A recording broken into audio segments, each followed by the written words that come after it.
olsaydı. Aynen. Hocamdan Allah razı olsun. Evet, sen şöyle geç bakalım. Teşekkür Geç. ederim. Hadi Rıza Bey. Sen ameliyatta bizimle konuştuğunu hatırlıyor musun?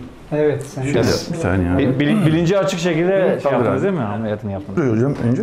Telliğini çıkar. Telliğini çıkar. Yakını falan kimsesi var Tamamdır. mı amcanın? Kızı var, bir kızı var hocam. Hadi bakalım. Tabii hastamızı biz de başhekim olarak geldik, ziyaret ettik. Kendisini sağlıklı görmekten dolayı mutlu olduk.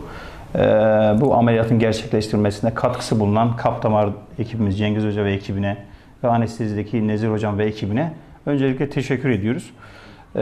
Depremin üzerinden yaklaşık 2 yıl geçmek üzere hastanemiz kendini deprem öncesindeki koşullara, deprem öncesindeki imkanlara ulaştırmak için elimizden geleni yapıyoruz. Bu anlamda en hızlı toparlanan kliniklerimizden birisi de kalp damar cerrahisi ve kardiyoloji. Tabii bunlar birbiriyle ilişkili branşlar. Tahminimce yılda, yani depremden sonra 200 civarı bypass ameliyatı hastanemizde gerçekleştirildi. Bu konuda hem hocalarımıza güveniyoruz hem hastanemize ekipman konusunda bir sıkıntımız yok. Bu hastamız da gerçekten özellikli bir vaka. Normalde tam uyutularak yapılan bir ameliyatı hastamızın bilinci açık bir şekilde ve kendisiyle konuşularak yapılmış. Bundan dolayı arkadaşlarımızı gerçekten bu başarılı işlem için tebrik. Ailemin yarısı Şırnak Sülük ilçesinde.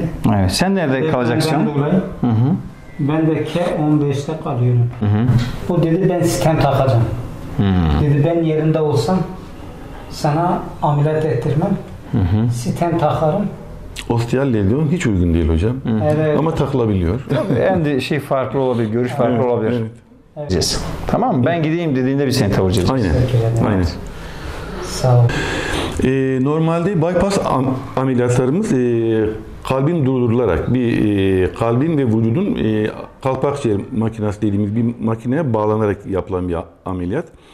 Fakat tekli veya 2 damar olan hastalarda kalbi durdurmadan da yapabildiğimiz bir ameliyat çeşidi. Bunlarda da genellikle hastanın damar durumuna göre hastayı uyuturuz.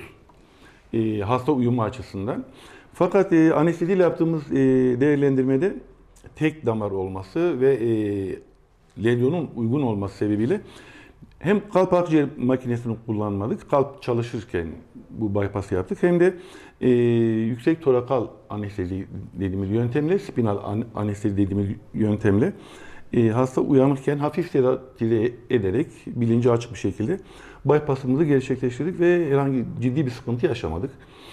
Ve post-op 1. günde de zaten akşamında biz hastamızı servise aldık.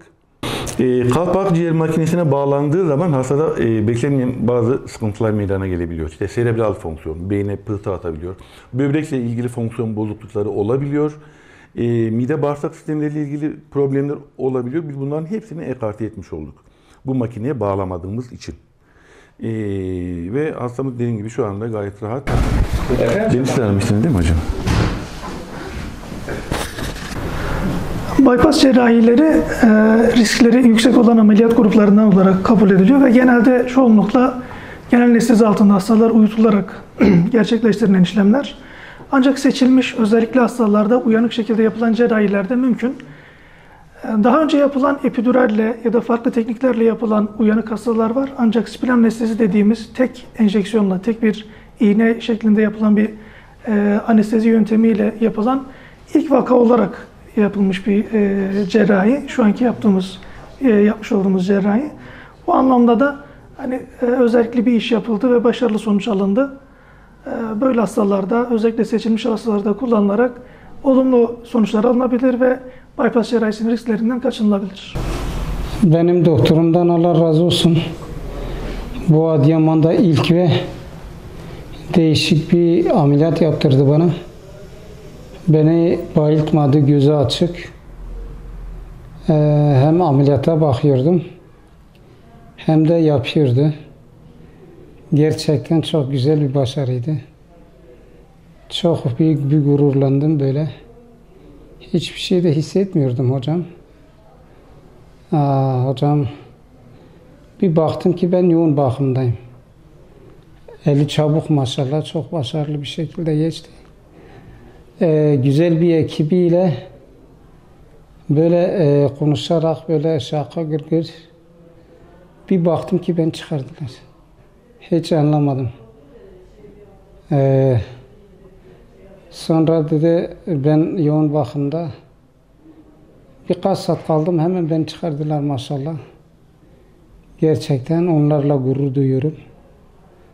Çok başarılı insanlardır. Bütün hastanın personellerine çok teşekkür ediyorum. Gerçekten çok güzel bir hizmet veriyorlar. Onlara minnettarım.